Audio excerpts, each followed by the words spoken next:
Hello guys and welcome back to another FPL video. My name is FPL and today I've got the SPICE-OMETER for you guys. I thought I'd do something a bit different with the content during the pre-season. So yeah, I had this idea to do a SPICE-OMETER, basically rating 5 drafts and basically saying how spicy they are in terms of teams. Of course, spiciness doesn't always mean that they're good. It's very often that the template is good. The template is the template for a reason. But if you're someone like me that likes to be a little bit different with their picks when it comes to playing fantasy football, and of course you'll need some differentials if you want to try and rise up the ranks. It's maybe not the best idea to have too many at the start, but yeah, I thought this video would just be a little bit of fun. So let's get straight into it.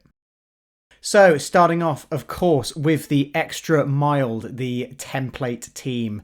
I've also put the expected points from Draft Hound here. I'll leave a link to that in the description. Assistant manager tool of 61.8% here. So I've got together the most owned players that you can make into a team. You would have the likes of Salah here in terms of the ownership. He's in the top 5 midfielders, but you couldn't afford him with the team being built there. I've also got the average ownership, of course, of the players, the average minutes, and who the spiciest pick of the team is. So I'd say the spiciest pick of the template team is Bruno Fernandes here. Again, it's template for a reason. There are very few major risks to your rank. You've basically got every single base covered. I know Trent Alexander-Arnold isn't in this team. He's actually not in the top 3 owned defenders, which I thought was surprising. And with the funds that you have, I couldn't fit him into the team. The starting 11 is very good for minutes, of course. Everyone there pretty much expected to be a starter. It's safe, so if you end up getting a poor score in the first game week, again, you shouldn't be with this team, but even if you did, it's very likely that everyone else is going to have done quite badly, so you won't be really far behind to start off with. But I have posed the question there, how are you going to gain on other people? What player there is going to rise you up the ranks if you're playing it this safe?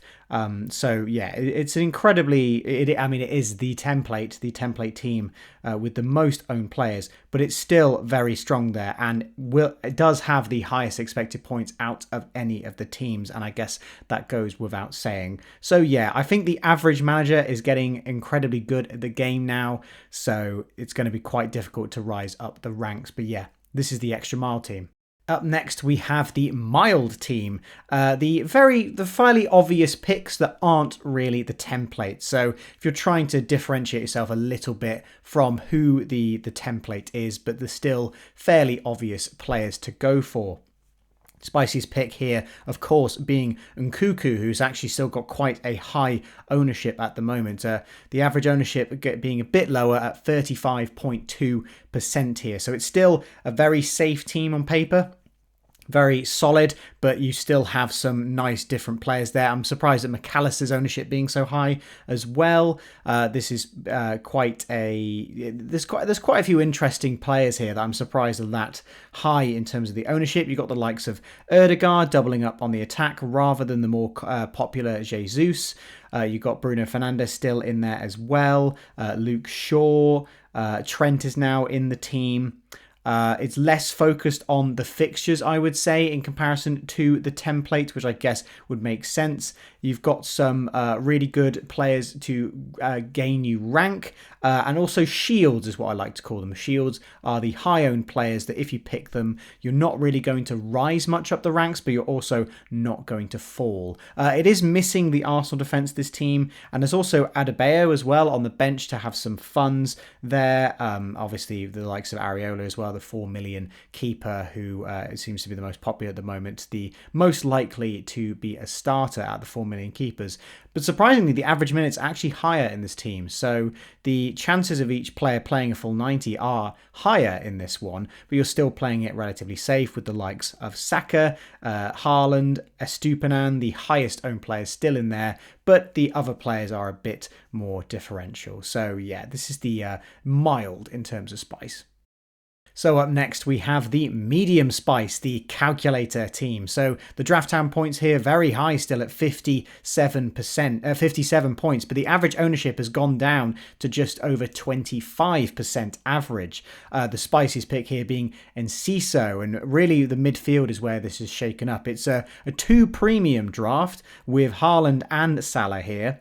Haaland being the captain still, so still playing it relatively safe, but Salah certainly is a big differential at the start of the season. Ollie Watkins as well, a player certainly going under the radar, not in many teams. Maddison, Eze, and Enciso, they are still relatively high picks. I think they're above 10%, but they're below 20, so they're in almost 1 in 5 to 1 in 10 teams. And Enciso, of course, being potentially a minutes risk, so quite a spicy pick there, but as we saw, has potential to do really, really well. And 3 very different defenders there. Gabriel rather than the Ramsdale quite template pick.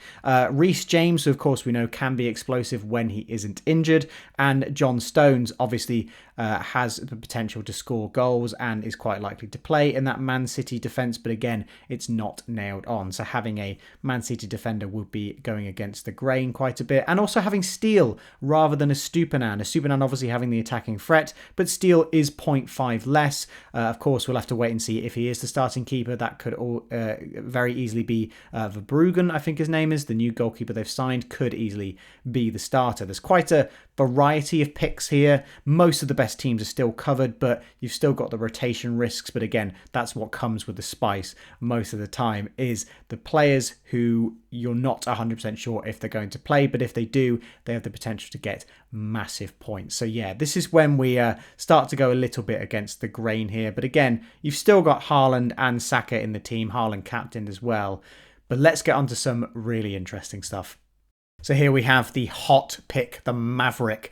Again, the expected points aren't too bad, 49.1 for game week 1 here. The average ownership, though, has taken a massive drop to just 6.6% on average. So these are pretty much the players who are going against the grain. They are the players who are alternatives to the more obvious picks. So rather than Saka, you've got Martinelli here. You've got Son in here instead of the likes of a Rashford or a Fernandes.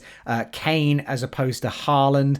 Darwin Núñez as well, who can be an extremely explosive asset. Mahrez too as well, and Sterling. So these are the players that we know can do really well, but they're really not in too many teams at the moment. You've still got a really strong captaincy option here as well with Kane, but of course this does have the chance to massively backfire given how many popular assets you don't have in the team. Having Robertson as an alternative to Alexander-Arnold, of course. Porro as well, an incredibly attacking fullback. We'll have to wait and see whether he is that attacking. Chilwell as well as an alternative to Reece James. Maybe not as explosive, but more consistent with starts. Martinez as well, a goalkeeper I've not seen in basically any drafts whatsoever. We do think that Villa's defence has got quite a bit stronger with the signing of Pau Torres, so that could be an interesting one. And also Slobosai as well on the bench there, and Shah as well. Some players that nobody is... Well, they're in a few drafts. You'll see these players here and there. Solanke as well. Obviously, we knew how good he was last season. So yeah, we'll have to wait and see whether he will be a good choice. So these are the picks that most people won't have. If you are, like it says there, a Maverick, you want to go different. Maybe this is on the brink of just going different for the sake of it. There are a lot of good picks here that there are a lot of good picks that aren't in this team.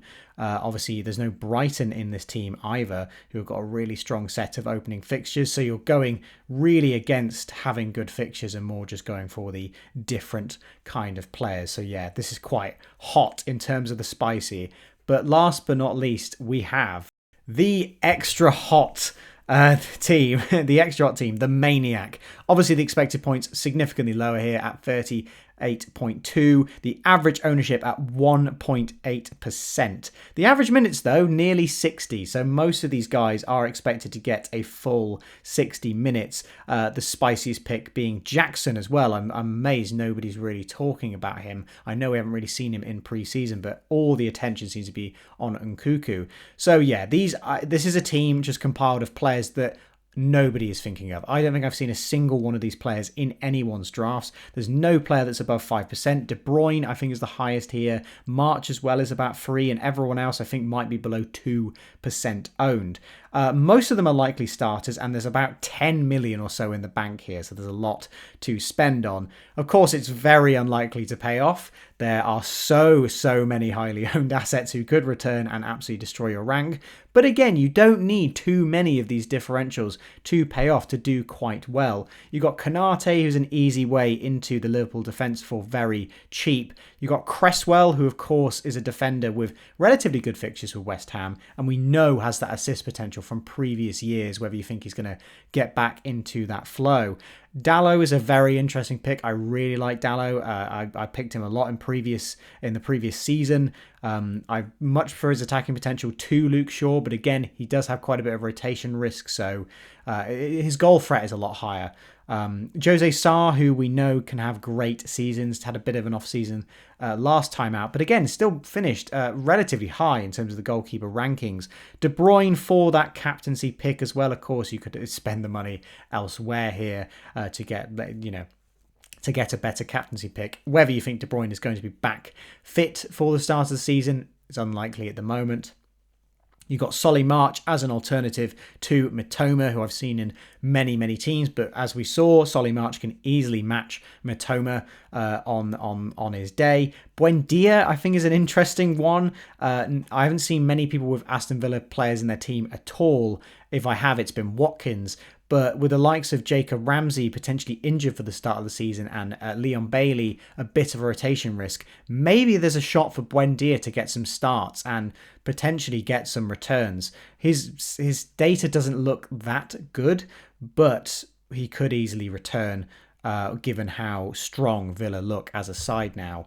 Anthony Gordon in here as well because of his firing form at the Euros. Maybe he establishes a starting spot in the Newcastle team. Jackson, who I've mentioned.